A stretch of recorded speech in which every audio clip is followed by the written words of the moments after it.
Nesse episódio falaremos sobre educação patrimonial. Quando você escuta esse termo, o que você entende? Se isolarmos as palavras que compõem o termo, acho que fica mais fácil compreender. Educação, de forma genérica, pode ser entendida como ação ou efeito de educar, de aperfeiçoar as capacidades intelectuais e morais de alguém. Já patrimonial é uma palavra que deriva do conceito de patrimônio, algo que já trabalhamos anteriormente em nossas videoaulas. Então, o conceito de educação é relacionado a uma transformação causada na relação ensino-aprendizagem, no sentido agir, sentir e pensar. Quando o processo de ensino-aprendizagem considera o patrimônio cultural, então temos aí uma educação patrimonial. Esse processo foca nas informações formais e não formais de tudo que é relacionado à cultura e história de uma comunidade. Existe aí então uma apropriação do conteúdo sócio-histórico dessa comunidade para a própria comunidade, buscando uma construção coletiva através de uma conduta dialógica. O termo educação patrimonial foi incorporado no Brasil a partir dos textos produzidos pela museóloga Maria de Lourdes Parreiras Horta na década de 1980, como uma adaptação do conceito inglês Heritage Education. Antes de entendermos a importância da educação patrimonial no atual contexto em que vivemos, cabe discutirmos o papel do educador e as habilidades necessárias para o pleno desenvolvimento do processo educacional. Uma instrumentalização essencial para quando for aplicar também a discussão patrimonial em sala de aula. Acredito que vocês já devem ter escutado que para ser professor ou professora é necessário ter vocação. Estou certo? Essa visão está totalmente equivocada, pois essa é uma profissão como qualquer outra, que exige estudo e muito conhecimento. Para ser exercida, é necessário haver formação, já que ninguém nasce um professor, mas pode se tornar um, o que vai exigir muito estudo e reflexão. Por isso que é fundamental a necessidade não só de uma formação específica, mas também de uma formação pedagógica. Todo professor, ele precisa ter a clareza do seu papel em sala de aula como um agente de transformação social. Alguém que pode ajudar as pessoas a se transformarem e a transformarem o meio em que vivem. A relação que é estabelecida no processo de ensino-aprendizagem em sala de aula é uma relação entre seres humanos. Professores e alunos crescem e se desenvolvem cotidianamente na vivência escolar. Isso nos faz perceber que essas relações interpessoais contribuem para o desenvolvimento integral, seja ele cognitivo, afetivo, motor e social, tanto do professor quanto dos alunos. Logo, temos que ter a consciência de que as experiências vividas em um ambiente escolar podem afetar e comprometer o desempenho e a formação de cada pessoa, deixando marcas positivas e negativas que vão ser levadas pelo resto da vida dos indivíduos.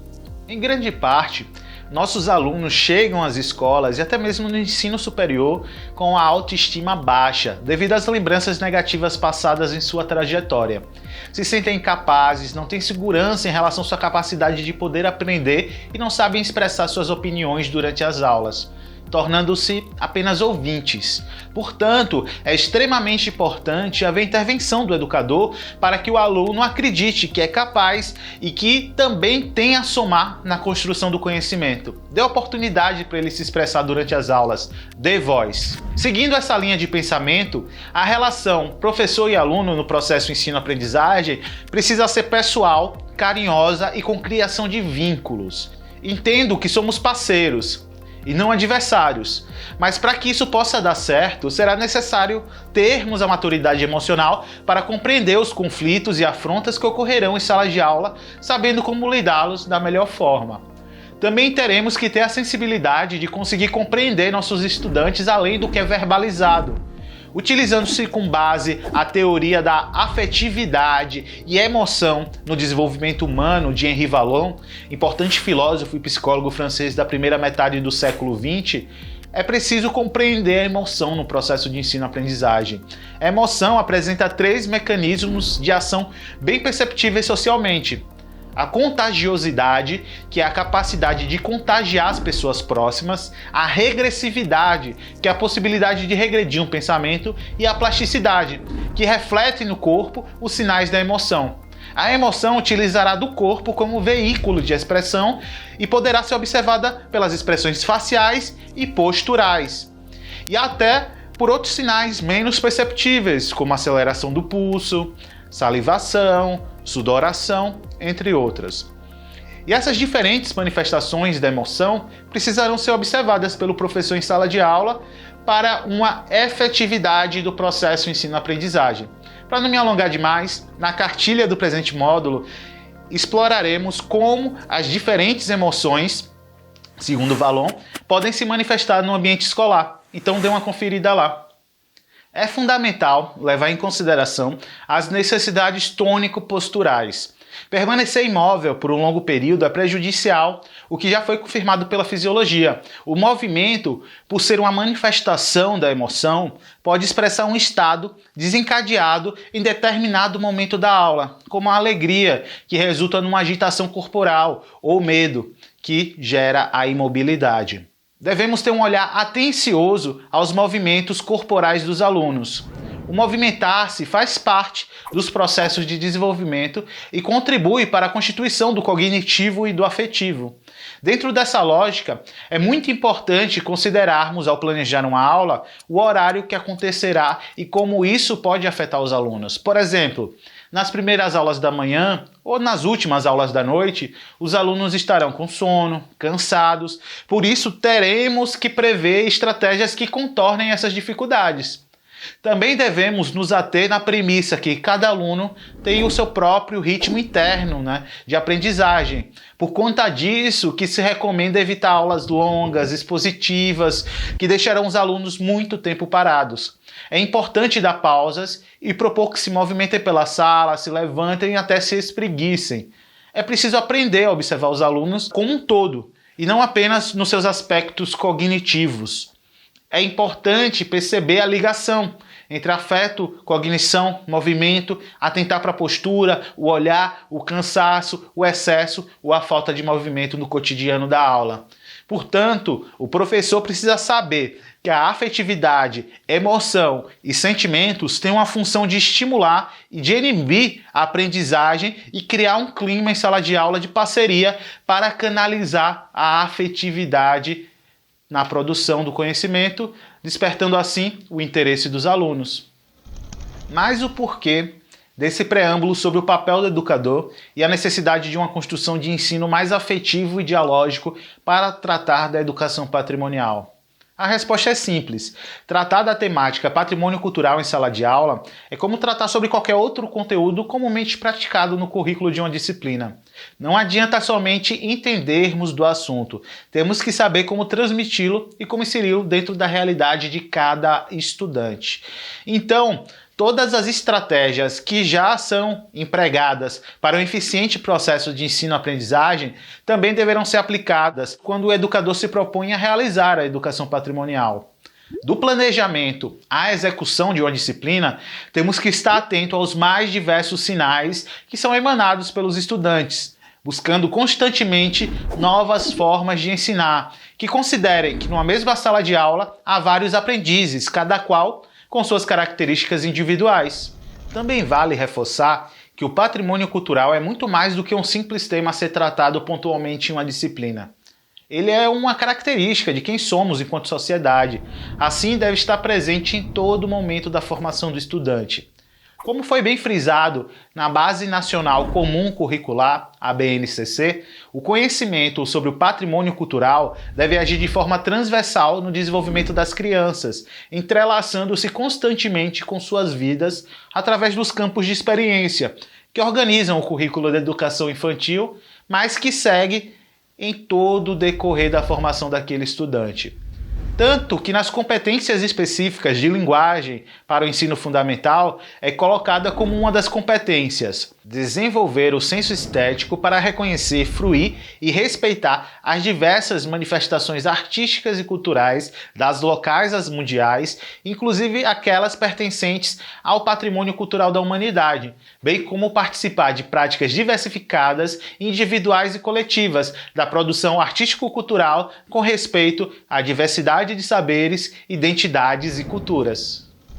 Apesar da BNCC centrar o patrimônio cultural nas áreas de humanidades, focando em disciplinas como língua portuguesa, inglesa, artes, ciências, história, geografia e educação física, eu reforço que podemos ir mais além. O patrimônio tem potencial de ser trabalhado em todas as disciplinas e para tratar dos mais diversos aspectos de nossas vidas. Por isso temos que compreender que a educação patrimonial é em si uma forma de corroborar com todo o processo de ensino-aprendizagem, sendo também uma possibilidade de humanizarmos cada vez mais esse ambiente de desenvolvimento humano que é a escola, nos auxiliando a repensar a maneira como ensinamos. Afinal, enquanto fazemos isso, estamos formando pessoas e temos que ajudá-las a ser mais críticas e participativas. O conhecimento só faz sentido se proporcionar ao aluno a compreensão, o usufruto e a transformação da realidade que vive. O conhecimento patrimonial deve ser construído pelo sujeito para a sua relação com os outros e com o mundo, por isso sua importância hoje no currículo escolar. Mas quando falamos em educação patrimonial, podemos extrapolar o ambiente escolar, trazendo esse processo para a nossa vida cotidiana e até profissional. A ilha de Itaparica, por exemplo, é repleta de belas praias que atraem a atenção dos mais diversos turistas, de dentro e fora do Brasil. Mas você sabia que o turismo histórico também tem sua importância e o potencial de atrair essas pessoas? Na maioria das cidades antigas existem locais que chamamos de centros históricos. Os centros históricos normalmente são espaços onde os símbolos culturais históricos daquele local são manifestados e integrados a uma economia baseada no turismo. Essa exposição cultural, na maioria das vezes, é feita através de espaços culturais, como museus, galerias e centros de cultura popular. Porém, as materialidades de importância histórica, como edifícios, praças, fortificações, espaços religiosos, entre outros elementos de importância para uma comunidade, também podem ser objetos de visitação pelos turistas. Todos eles têm um grande potencial turístico e podem ser integrados a circuitos culturais que nos ajudam a contar a história de Itaparica, mas sendo também uma fonte de renda economicamente viável à comunidade. Logo, temos que repensar algumas práticas que convencionamos denominar como as mais apropriadas para trabalhar com o patrimônio cultural. Entre elas, as visitas somente aos bens tombados ou monumentos das cidades, aqueles oficialmente registrados como tal. Não podemos nos restringir apenas a eles, existe uma série de elementos de extrema importância para a comunidade que jamais foram reconhecidos como patrimônio, mas são mantidos e valorados até hoje pela comunidade. Aí eu te pergunto, consegue lembrar de algum? É importante fazer com que os usuários desses patrimônios, o turista e o morador, tenham a possibilidade de refletir e entender sobre o que estão conhecendo. É importante que todos os cidadãos, ao se depararem com o bem cultural, estejam aptos a problematizá-lo, usando diversas chaves de interpretação, que vão além de uma perspectiva estritamente pedagógica. O fundamental para despertar o interesse no patrimônio cultural é relacioná-lo com o cotidiano das pessoas, de modo a considerar o contexto e o modo de vida de muitos dos seus usuários culturais, e ainda tornando aptos a serem uma fonte de benefício econômico sustentável. Quando se faz essa ponte do turista com o patrimônio através de uma metodologia presente na educação patrimonial, a gente transforma uma pessoa que até então não sabia nada sobre esse patrimônio em um defensor do mesmo, já que ele, de alguma forma, passa a se identificar e se sentir parte integrante daquele bem, sem contar o retorno financeiro que o local tem ao receber o turista interessado em saber cada vez mais sobre os patrimônios locais.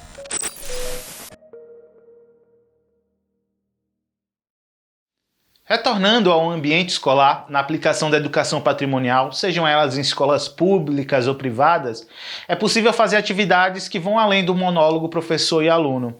O aluno pode aprender na prática como era construído um texto de cordel, o bordado tradicional da região, ou até mesmo como os indígenas fabricavam sua cerâmica. Educação patrimonial é um processo educativo baseado em um conjunto de diferentes metodologias, que devem levar em consideração as particularidades do público que você irá trabalhar, o lugar e os diferentes contextos, proporcionando aos alunos experiências diferentes das que vivem e não apenas se limitando a transmitir informações ou apresentar a eles aquilo que é reconhecido e estabelecido oficialmente. Com isso, não há uma receita de bolo que a gente possa definir como usar a educação patrimonial em sala de aula, pois tem um leque de possibilidades e metodologias que podem ser utilizadas, onde podemos inventar, testar, elaborar de acordo com cada matéria dada ao aluno. Entendemos assim que a educação não é difusão, mas ação cultural, ou seja, não se trata de transferência de conteúdo, uma mera exposição, mas da produção coletiva de sentidos e experiências. A educação patrimonial pode ser utilizada como um campo possível e nos aproximar de diferentes olhares e narrativas históricas e afetivas em torno de diferentes bens culturais de uma comunidade. É onde podemos ouvir as experientes vozes de seus moradores mais antigos, com suas histórias, que podem ser eternizadas através da simples atitude de ouvir o que eles têm a nos dizer, servindo de instrumento ao direito à memória e à cidadania, permitindo que as comunidades se apropriem e usufruam do patrimônio como ferramenta de permanência e de fala. Por isso, podemos desenvolver uma série de atividades que integrem os estudantes à sua comunidade. O exemplo, as rodas de conversa, onde quem fala não são os mediadores, e sim a própria população que participa da atividade. São eles que contam as suas histórias, eles que são os detentores do saber, eles que nos trarão à luz do conhecimento, suas tradições, festividades e vivências. Portanto, a educação patrimonial pode ser empregada diariamente na escola e na comunidade, nas mais diversas disciplinas e atividades econômicas locais. Levando tudo isso em consideração, faço um questionamento a você. Diante de tudo que vimos no decorrer dessa série de videoaulas, como podemos pensar práticas de educação patrimonial para a cidade de Itaparica? Muito obrigado a você que nos acompanhou até o final. Ficamos muito agradecidos pelo interesse na temática e nós, da Contextos Arqueologia, estamos sempre à disposição para dialogar e trocar informações. Todos os nossos contatos estão aqui abaixo na descrição do vídeo e até uma próxima oportunidade.